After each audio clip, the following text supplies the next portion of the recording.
Ni kocha ambaye umemtazama ni chaguo sahihi kwa Young Africans? Labda nikianza na wewe Heavyweight Dulla. Of course uzuri idea watu wanamfahamu Tanzania. Na umetoka kusema hapo ni kocha ambaye amekuwa chini ya makocha wengine pale South Africa, na kocha ambaye amefanya naye kazi kwa kiasi kikubwa kwa muda mrefu sana naweza ngasema ni Pitso Mosimane yule ambaye amefanya naye kazi kwa yani akiwa kama msaidizi kwa zaidi ya mechi 300. Kwa hiyo inakupa picha kwamba ni kocha ambaye amefanya kazi na mtu smart kiasi gani kwenye football. Lakini wajua wasiwasi wangu mimi pamoja na wadau wa soka mbalimbali hata nchini South Africa, kocha huyu anaonekana anatembelea upepo wa makocha ambao wako juu yake. Umeelewa? Pitso, Mokwena, of course inaonekana hivyo, na siongee hivi ni kwa sababu hivyo vitu vipo na vinafahamika. Tarehe 24 Oktoba mwaka 2022 alishushwa huyu. Alikuwa kocha mkuu akashushwa mpaka kocha msaidizi namba 3. Namba 2 I mean. Maana yake alianza Rulani Mokwena ambaye hakuwa na experience yoyote na nini. Ndo alikuwa promoted kuwa kocha mkuu, alafu chini yake kukawa kuna Steve Komfela, alafu yeye akawa namba 3 huyu Mangoban Miti.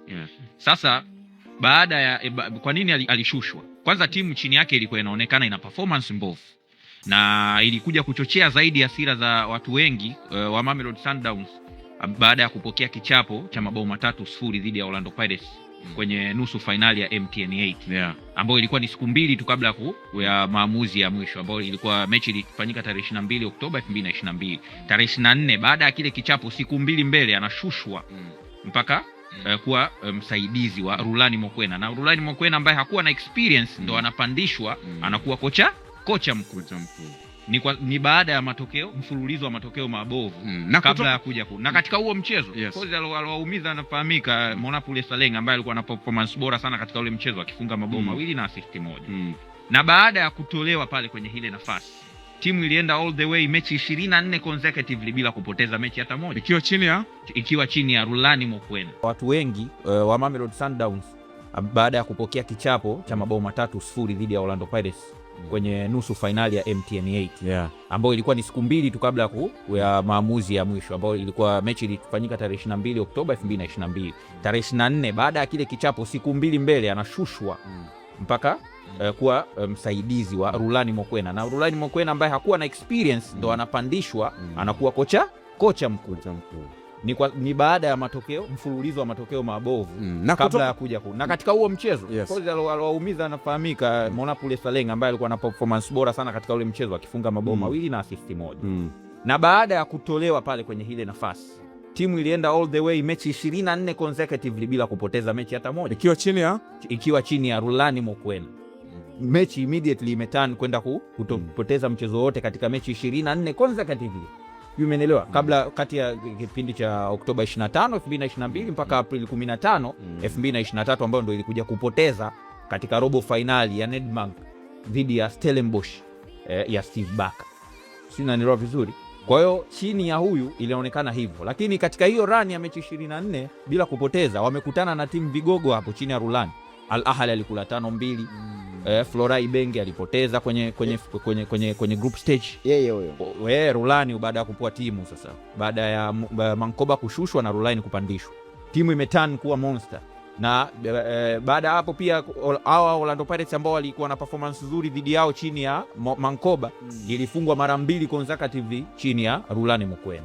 Kwa hiyo hapo kukaanza kuzuka mijadala jinsi ambavyo huyu coach ameonekana kuwa na uwezo mdogo pale ambapo anakabidhiwa kama kocha mkuu kwenye kikosi. Mamelodi Sundowns ni timu ambayo ikiwa nyumbani ni dominant na for the first time inashindwa kupata bao nyumbani katika hatua ya makundi katika mechi yao ya ufunguzi. Takriban miaka 9 imepita kwa kitu kama hicho kuweza kutokea, lakini chini yake alishindwa kufunga. Mechi inayofuatia dhidi ya AS FAR Rabat akatoka pia sare ya bao 1-1. Kwa maana katika zile mechi zake 2 za awali za hatua makundi hakuweza kushinda. Sina nielewa vizuri. Lakini haikuishia hapo. Alikuwa na performance nzuri sana kwenye michuano ya Carling Knockouts. Akimfunga Kaizer Chiefs mabao 4-0 kwenye robo finali, na Kaizer Chiefs ilikuwa chini ya Nasreddine Nabi. Watu wengi wakapraise ile performance ya Mamelodi Sundowns kwenye ile hatua, wakiamini kwamba this time around wanakwenda kuchukua hilo taji, kwa sababu alifanikiwa mpaka kufika finali. Akashindwa kushinda mchezo akapoteza kwa mabao 2-1. Nimeelewa, dhidi ya Magesi. Imagine dhidi ya Magesi katika, nafikiri mchezo ulifanyika Seshogo, uwanja wa Seshogo. Unaufahamu bwana Somba? Akapoteza kwa mabao 2-1. Timu imefika finali. For the first time inapoteza finali toka mwaka 2012. Kocha alikuwa Mangoba Ngezi. Umeelewa? Kwenye ligi akasimamia mechi 7 tu wakamtimua. Kwa hiyo katika mechi 2 za makundi alizosimamia hakushinda. Aliondoshwa kwenye michuano ya MTN 8 na Stellenbosch chini ya Steve Barker, lakini akapoteza finali ya Carling knockout dhidi ya Magesi. Umeelewa vizuri?